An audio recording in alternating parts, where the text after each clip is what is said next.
Je me promenais dans Gaspé avec mon chum Philippe quand une sculpture a attiré notre attention. Ça a l'allure de dolmen ou de menhir, pas vrai? Ouais. Pas tout à ti. Ouais, je sais pas si c'est Obélix qui en a ça ici. On pourrait aller voir un petit peu plus près.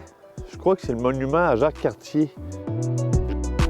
Je me suis rendu compte que c'était l'œuvre de la famille Bourgault qui nous rappelle la première rencontre entre Jacques Cartier et les Iroquois. Faites du off-trail. Off-trail, man. Tous à genoux, les mains jointes en adorant la croix devant eux.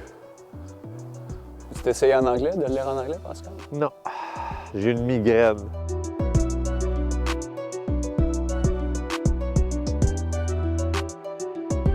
Les stèles qu'on a derrière nous évoquent, comme tu le devines sans doute, la rencontre de Cartier avec les Iroquois lorsqu'il va planter sa fameuse croix à l'été 1534, puis la croix qui va évidemment témoigner de la prise de possession du territoire et qui deviendra la Nouvelle-France. Tu dis des Iroquois? J'aurais pensé que ça aurait été des Mi'kmaq ici. Non, à l'été 1534, c'est pas des Mi'kmaq qui sont ici, ce sont des Iroquois qui ont quitté la région de Stadacone, actuellement Québec, et qui venaient pêcher ici durant la belle saison. C'est surtout le territoire, évidemment, des Mi'kmaq, territoire traditionnel des Mi'kmaq, mais ça n'empêche pas que les Iroquois venaient pêcher durant la belle saison.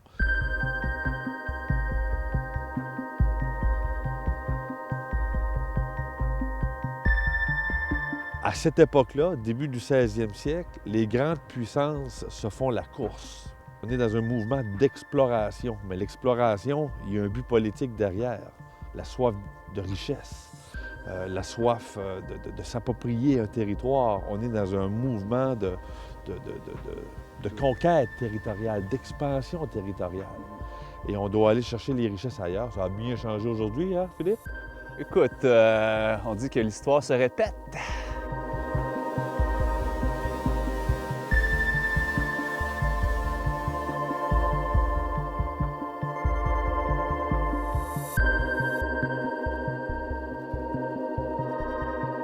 Pour les Iroquois ou les Mi'kmaq, le territoire, c'est un bien commun. Il appartient à tout le monde et doit servir les besoins du clan. Alors que quelqu'un pose un geste de planter une croix en guise de possession, ça ne rentre pas dans leur esprit, là. On voit ici le Ouais. fleur de lys. Fleur de lys, qui est le symbole de la monarchie française. Alors, Vive le roi de France. vive le roi de France. Bon. Cartier aurait tenté de leur faire comprendre également que c'est une genre de balise, un point de repère pour la navigation, OK. pour aider les marins lors d'une prochaine visite. Bien, évidemment, derrière tout ça, il y a un sens d'appropriation. Où c'est qu'il a planté cette croix-là? Il y a eu longtemps là, différentes théories. Là. Les historiens ne s'entendent pas toujours, mais l'endroit le plus vraisemblable où les spécialistes de Cartier s'entendent davantage, c'est la Pointe-Noire. Puis on pourrait d'ailleurs aller voir la croix parce qu'il y a une croix commémorative qui est là depuis un certain temps.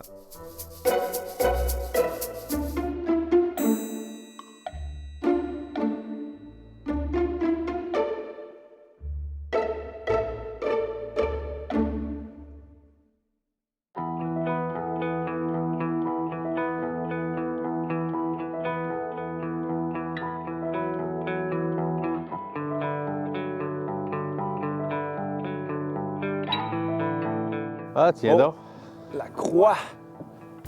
La fameuse croix. la croix de Cartier, Là, je te crois. du moins. Oui.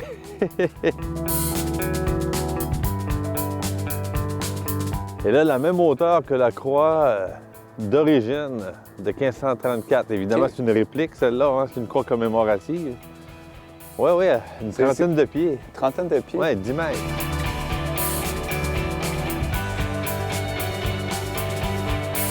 On est sur le site de Berceau du Canada. Oh, quand même pas rien. Berceau du Canada. Et juste derrière nous, on a la croix commémorative. Croix commémorative qui est arrivée dans le paysage de Gaspé durant les fêtes du 400e en 1934. On s'approche du 500e. Oui, mine de rien. Puis lorsqu'on va l'inaugurer, là, c'est des fêtes, puis pas à peu près, là. Ça va attirer, évidemment, beaucoup de gens, des milliers de fidèles et des milliers de curieux qui vont converger vers Gaspé.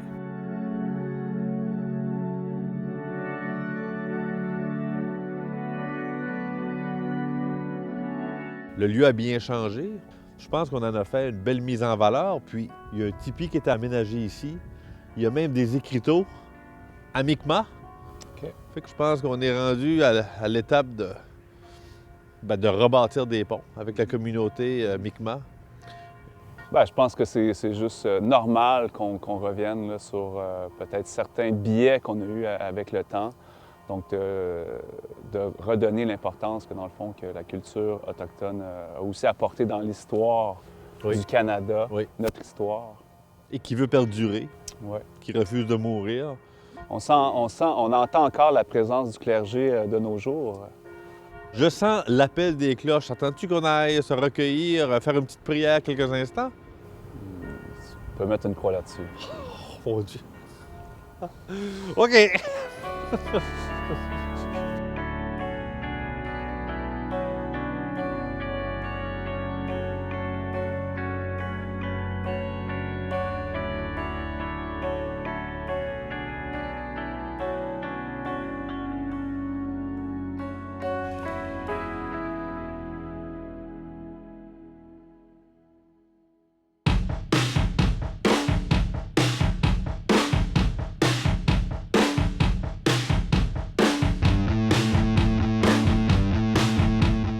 C'est beau de pas beau, mon Philippe. Une seigneurie maritime en Nouvelle-France. Pas beau. Seigneur, Seigneur, Qu'est-ce que tu veux que je te dise? justement, j'aimerais ça que tu me racontes l'histoire du port de Barbeau. Je vais pouvoir t'en conter des choses ici, tu vas voir.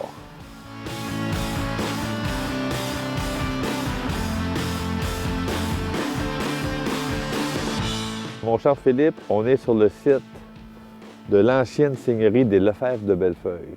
Ça te dit-tu quelque chose? Pas du tout. Le camp Bellefeuille? Le camp Bellefeuille, je connais. OK. Bon. Donc, je vois le lien.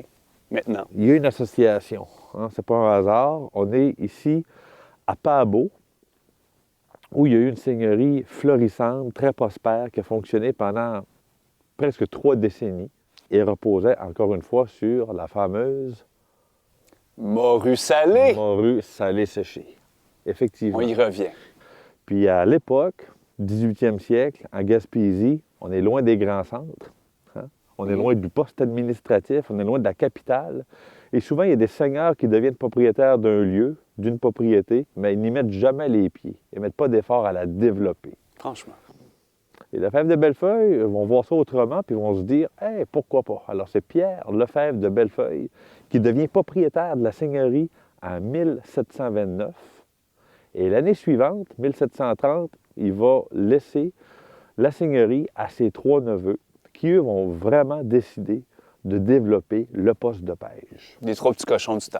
On pourrait dire ça, mais il y avait de la suite dans les idées, puis ils ont mis vraiment leurs idées en pratique, de sorte que on parle d'une seigneurie basée sur la pêche, comme on vient de le dire, et probablement la seigneurie de ce type la plus florissante de toute la Nouvelle-France. OK, quand même. Tout à fait.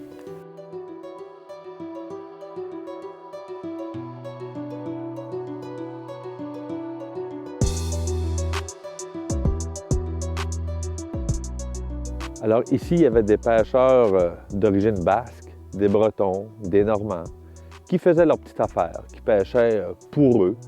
Alors, on ne parle pas d'une industrie structurée, organisée. Les Lefebvre de Bellefeuille arrivent, hey, ça va être attirant, puisqu'un seigneur doit développer des services, hein, doit construire un moulin, une chapelle, etc. Alors, il y a des familles qui vont s'ajouter, de sorte qu'en 1740, on sait qu'il y a une trentaine de familles établies dans le secteur. Avec les Lefebvre de Bellefeuille qui sont installés sur l'île, vue imprenable sur la terre ferme, où sont installés les habitants, les censitaires. Et on peut surveiller le quotidien de ces gens-là, parce que c'est quand même strict. Hein? C'est une société très hiérarchisée. Et le Seigneur, c'est un être dominant, il faut le dire.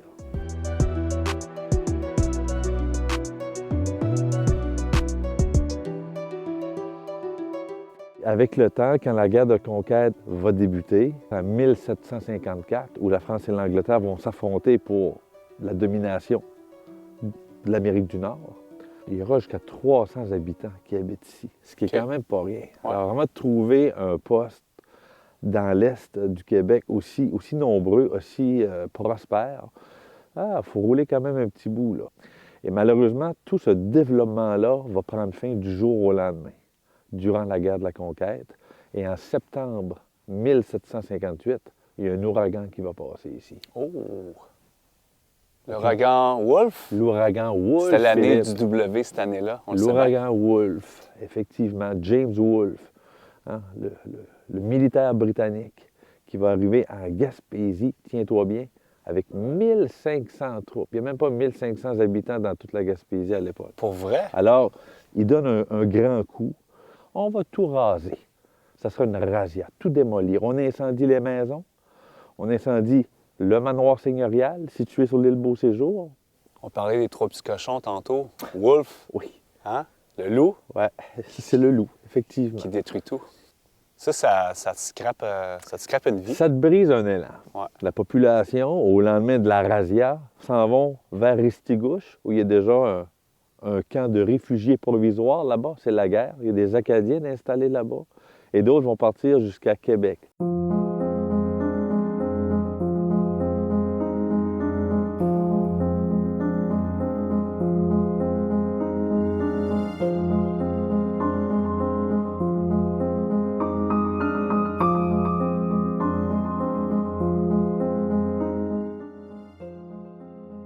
Après notre marche, on est rentré dans le musée.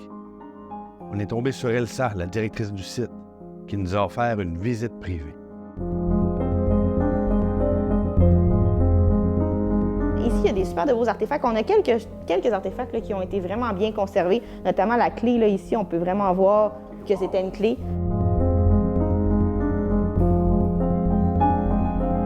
Il y aura des fouilles archéologiques qui vont être faites, parce qu'il y a un trésor patrimonial ici, là.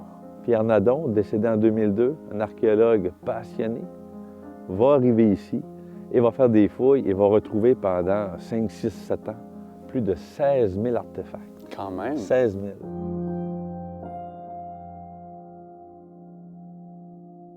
Après avoir ravagé la Gaspésie, Wolfe va écrire dans son rapport au général Amherst « Nous avons fait beaucoup de dommages, répandu la terreur des armes de Sa Majesté par tout le Golfe, mais nous n'avons rien fait pour agrandir la renommée.